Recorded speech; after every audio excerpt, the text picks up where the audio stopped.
Sir வணக்கம். எதிர்த்தரப்புல 2 வேட்பாளர்கள் களத்தில் நிற்கிறாங்க. அவர்களிடம் நீங்கள் பார்க்கக்கூடிய நல்ல விஷயமோ அல்லது வாழ்த்துக்களோடு நிகழ்ச்சியை நீங்க தொடங்கலாம். அதாவது தேர்தல் களத்தில் எங்களுக்கு எதிராக நிற்கின்றவர்களை பற்றி தனிப்பட்ட முறையில் எந்த விமர்சனமும் எப்பொழுதும் நாங்கள் வைப்பதில்லை. தனிப்பட்ட விமர்சனங்களையோ தனிப்பட்ட பிரச்சனைகளை பற்றியோ எங்களுக்கு அக்கறை இல்லை. இன்றைய இந்திய நிலையில் இந்தியாவின்பால் எத்தகைய கொள்கைகளை முன்வைக்கிறார்கள் என்பதை பொறுத்தே நாங்கள் எதிர்ப்பதும் ஆதரிப்பதும் அமையும். இன்றைய இந்தியா என்பது 140 கோடி மக்களை கொண்டது. 140 கோடி மக்களையும் ஒன்றிணைக்கிற கொள்கை உள்ளவர்கள்தான் நாட்டை ஆள வேண்டும். மக்களுக்கு இடையில் கோழி சண்டை கட்டுகிற மாதிரி மத இன மோதல்களை ஜாதி மோதல்களை தூண்டி விடுகிறவர்கள் அதிகாரத்திற்கு வருவது ஆபத்தானது. இவர்கள் இந்தியாவின் பொருளாதார கொள்கையில், அரசியல் கொள்கையில், சமூக வாழ்க்கையில் எந்த கொள்கையை வைத்திருக்கிறார்கள் என்று அவர்கள் இதுவரையிலும் வெளியே சொல்லவில்லை. ஆனால் நாங்கள் தெரிவித்திருக்கிறோம், இந்தியாவை ஒரு மதச்சார்பற்ற ஜனநாயக அரசியல் அமைப்பு, சட்டப்படியான ஜனநாயக அரசியல் அமைப்பு நிலைக்க வேண்டும், நீடிக்க வேண்டும். ஒற்றை மனித தொகுதியை பொறுத்த வரைக்கும் மீண்டும் பாஜக ஆட்சிக்கு வரும், நான் பாலமா இருப்பேன் அப்படின்னு திரு முருகானந்தம் சொல்றாரு. பாஜக ஆட்சிக்கு வருவது என்பது அடிப்படையற்ற விருப்பத்திலிருந்து எழுகிற கனவு, கற்பனை. ஒருபோதும் அது நடக்காது. சர்வ நிச்சயமாக இந்தியா கூட்டணி ஆட்சிக்கு வரும். திரு முருகானந்தம் பதில் என்ன? ஐயா, அது கள நிலவரத்தை ஐயா சுப்ராயன் ஐயா அவர்கள் தெரிந்து கொள்ள வேண்டும். ஏனென்று சொன்னால் இந்திய கூட்டணி அவர் நம்பிக்கையோடு சொல்லுகின்றார், அவர் நினைவூட்டலுக்காக சொல்லுகின்ற அந்த புள்ளி வச்ச இந்திய கூட்டணி யார் ஆரம்பித்தார்களோ, யார் ஒருங்கிணைத்தார்களோ அவர்களே அந்த கூட்டணியில் கிடையாது. இன்றைக்கு ஒவ்வொரு கூட்டணியாக கலந்து கொண்டு கடைசியாக இந்திய கூட்டணியில் இந்தியா அப்படின்னு இருக்கக்கூடியது வெறும் மட்டும்தான் இருக்குதாங்க.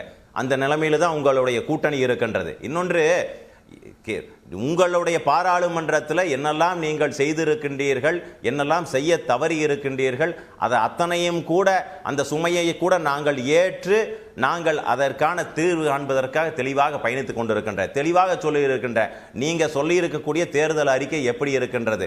நான் தனிப்பட்ட முறையில் சொல்றேன், கம்யூனிஸ்ட் கட்சி சொல்லி இருக்கக்கூடிய விஷயங்கள் நீங்கள் என்ன சொல்லீங்க, நீங்க என்ன செஞ்சீங்க, அதை மட்டும் நீங்க சொல்ல முடியுமா அப்படிங்கிற சவாலாக வைக்கின்றேன். நான் சொல்றேன், 2019 ஆரம்பிச்சு 2021 தேர்தல் அறிக்கை, திமுக சொல்லி இருக்கக்கூடிய தேர்தல் அறிக்கை, உங்களுடைய கூட்டணி தானுங்க ஐயா திமுக. அவர்கள் சொல்லி இருக்கக்கூடிய பக்கம் பக்கமா தேர்தல் அறிக்கையை சொல்லி இருக்கின்றார்கள். ஒரு விஷயத்தையும் கூட திருப்பூர் பாராளுமன்றத்தில் நிறைவேற்றவில்லை. அத்தனையும் துரோகம் செய்திருக்கின்றார்கள். அதனால அவர் தற்போது எம்பின்றது அவருடைய பலம் இல்லையா? அவர் தொகுதியில் செஞ்சிருக்கக்கூடிய சாதனைகள் பலம் இல்லையா? நீங்க போங்க, நீங்க நேரடியா களத்துல போய் கேளுங்க. சகோதரர் கார்கே அவர்கள் நேரடியா போய் களத்துல போய் கேளுங்கள். எம்பியை பார்த்திருக்கிறாங்களான்னு கேளுங்க, ஏதாவது செய்திருக்கின்றார்கள் என்று சொல்லி கேளுங்கள். அதாவது அதற்கு பிறகு தேர்தல் அறிக்கை அப்படின்னு ஒண்ணு கம்யூனிஸ்ட் கட்சி கொடுத்திருக்கின்றதா அப்படின்னு கேளுங்கள். அப்படின்னு ஒரு புத்தகம் ஏதாவது இருக்குதான்னு கேளுங்க. அப்படி இருந்து 2-3 விஷயங்களை சொல்லி இருக்கின்றார்கள் என்று சொன்னா, 2-3 விஷயங்கள் சொல்லி இருக்கின்றார்கள் என்று சொன்னா என்ன இவங்க சொன்னாங்க, என்ன சொல்லல தெளிவா சொல்லிடுறேன். அடிக்கிட்டே போட்டுங்களா? உதாரணத்துக்கு சொல்லட்டுங்களா? தேர்தல் திரு சுப்ராயன் தொகுதிக்கு என்ன பண்ணீங்க? தொகுதியில் உங்களை பார்க்கவே இல்லை என்றார் சார். ஹலோ திரு சுப்ராயன் கேக்குதுங்களா? தொகுதிக்கு என்ன பண்ணீங்க அப்படின்னு கேட்கிறார். தொகுதியில் உங்களை பார்க்கவே இல்லைன்றார். அதாவது வடிகட்டிய பொய்யை மட்டுமே மூலதனமாக கொண்டுதான் பிஜேபி பிரச்சாரம் செய்து வருகிறது. பிஜேபியின் பிரச்சாரத்தில் எந்த உண்மையும் இல்லை. ஒரு நாடாளுமன்ற உறுப்பினரின் வேலை என்ன என்பதை தெரிந்து பேசுகிறார்களா என்று எனக்கு தெரியாது. நாடாளுமன்ற உறுப்பினர் என்பவர் நாட்டின் சட்டங்களை இயற்றுகிற அவையில் அங்கம் பெறுகிறவர். கேக்குதா? கேக்குது. ஹலோ, கேக்குதுங்க. கேக்குது. கேட்குது, இருங்க அதுக்குள்ள நாடாளுமன்ற உறுப்பினர் என்பவர் அவர்கள் நாடாளுமன்ற நீங்க ஒரு கேள்வி கேட்டீங்கன்னா அமெரிக்கா போய் ஜப்பான் போய் சைனா போய் வருவாங்க. நீங்க உங்க தொகுதியில என்ன செஞ்சீங்க, அவ்வளவுதான் விஷயம்.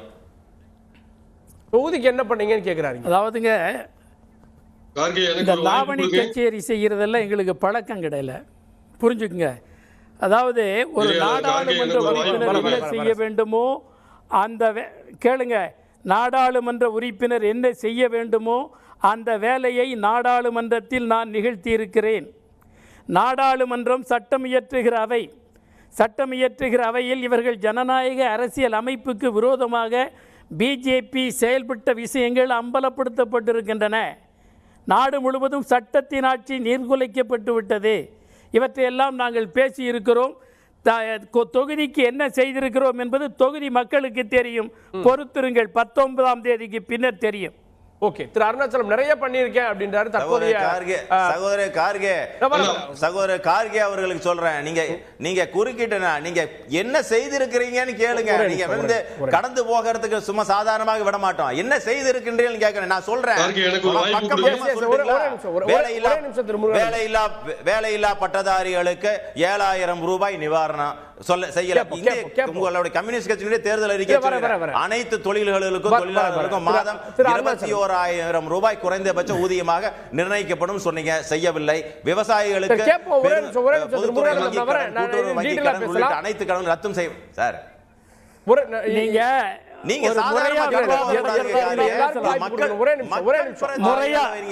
திரு அருணாச்சலம், திரு சுப்ராயன் சொன்னார் தொகுதிக்கு நிறைய விஷயம் பண்ணிருக்கேன்றாரு.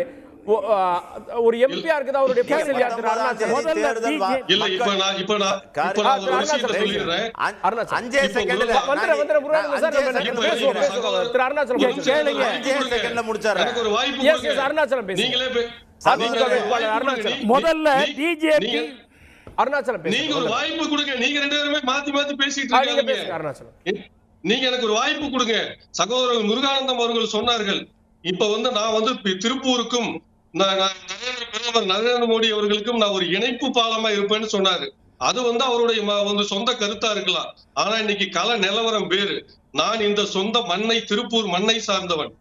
அதை நீங்க நல்லா புரிஞ்சுக்கணும் எல்லாரும். நான் மக்களோடு மக்களாக 15 ஆண்டுகள் உறுப்பினராகவும் வார்டு உறுப்பினராகவும் 10 ஆண்டுகள் லைன்ஸ் கிளப்லயும் நான் கொரோனா காலத்துல 1000க்கும் மேற்பட்டவர்களுக்கு நல திட்டங்களை கொடுத்து நான் வந்து இந்த மண்ணில மக்களோடு மக்களா இருக்கிறேன். நான் மக்களோடு மக்களா இருக்கிறேன். அதை நீங்க முதல்ல புரிஞ்சுக்கணும். அண்ணன் சொல்றாரு, களம் வேறு. நீங்க 400க்கும் மேற்பட்ட தொகுதிகள்ல நீங்க வெற்றி பெறலாம். ஆனா தமிழகத்தில் இருக்கிற இந்த 40 தொகுதியினுடைய தேர்தல் களமே வேற. அதை நீங்க முதல்ல புரிஞ்சுக்கணும். ரெண்டாவது இன்னொன்னு என்னன்னா, நம்ம மூத்த அண்ணன் சுப்ராயன் அவர்கள் சொன்னாங்க, இப்ப அவரு சொல்ற மாதிரி அண்ணன் முருகானந்தன் சொன்ன மாதிரி நம்ம கேட்ட கேள்விக்கு இங்க ஆரம்பிச்சு அமெரிக்கா போய் வராரு. நீங்க இந்த 5 ஆண்டுகளாக நீங்க என்ன இந்த தொகுதிக்கு நீங்க இந்த மக்களை சந்திச்சு நீங்க என்ன செஞ்சீங்க?